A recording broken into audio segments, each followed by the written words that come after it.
The year is 2029, and Major League Baseball is a different world. The old guard of free spending powerhouses has been replaced by a league where shrewdness and player development reign supreme.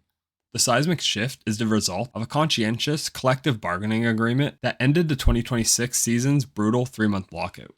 The owners prevailed, and a hard salary cap of $200 million for all 30 teams, with a salary floor of $120 million, was implemented.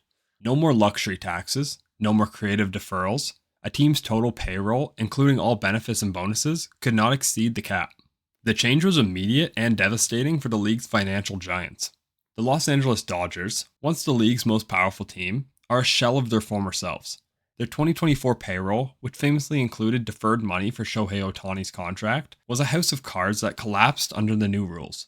Ohtani's astronomical average annual value of $70 million was the first casualty.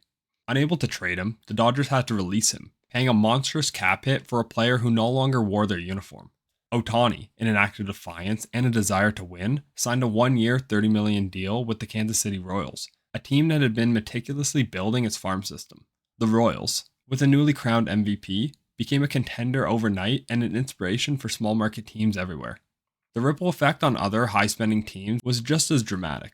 The New York Mets, with their once unlimited wallet, were forced to make a series of painful trades. Juan Soto, who had signed a record-breaking contract with the Mets before the cap was implemented, was traded to the Seattle Mariners for a package of young, cost-controlled prospects.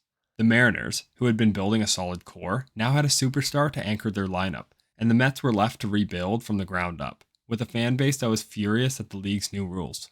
The New York Yankees, also a perennial high spender, were forced to make a tough decision about their two cornerstones, Aaron Judge and Garrett Cole. Their massive contracts, along with Giancarlo Stanton's albatross of a deal, forced the Yankees to trade Stanton to the Miami Marlins, a team desperate to reach a salary floor. But for every team that suffered, another thrived. The Baltimore Orioles, a team that had long been praised for its ability to draft and develop talent, were perfectly positioned for this new world. Led by a core of young stars on rookie contracts, they were able to retain players like Gunnar Henderson and Adley Rutschman with long-term team-friendly extensions. Their payroll, even with these extensions, remained well below the cap, allowing them to be players in free agency for the first time in years. They signed a few key veterans, including an ace pitcher, and solidified their status as a perennial powerhouse. The Tampa Bay Rays, ever the innovators, continued their tradition of finding diamonds in the rough, but now they can afford to keep them for longer. Instead of trading away their best players for prospects, they were able to offer competitive extensions, creating a foundation for sustained success. The new landscape has also changed the way teams approach the amateur draft. With a hard cap, building from within is no longer a choice, it's a necessity. The Cleveland Guardians, a team that had always prioritized player development, thrived in this new environment. Their farm system, consistently ranked one of the best in baseball, was now a goldmine. They were able to churn out a steady stream of young, talented, and most importantly, cheap players, allowing them to remain competitive year after year. The Pittsburgh Pirates, a team that had long been criticized for its penny-pinching ways, now finds itself on a more even footing. Their focus on scouting and player development has paid off handsomely. They've assembled a young, exciting team full of high-upside prospects, and have been able to make calculated free agent signings without fear of financial penalties.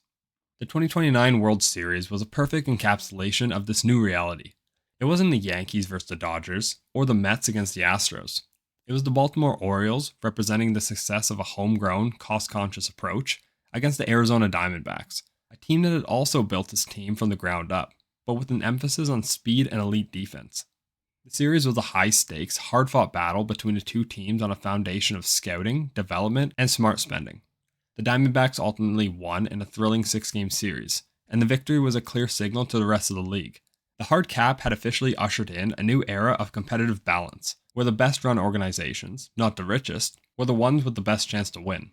The long-standing debate about a salary cap was finally over, and its consequences, both good and bad, had reshaped the very nature of Major League Baseball.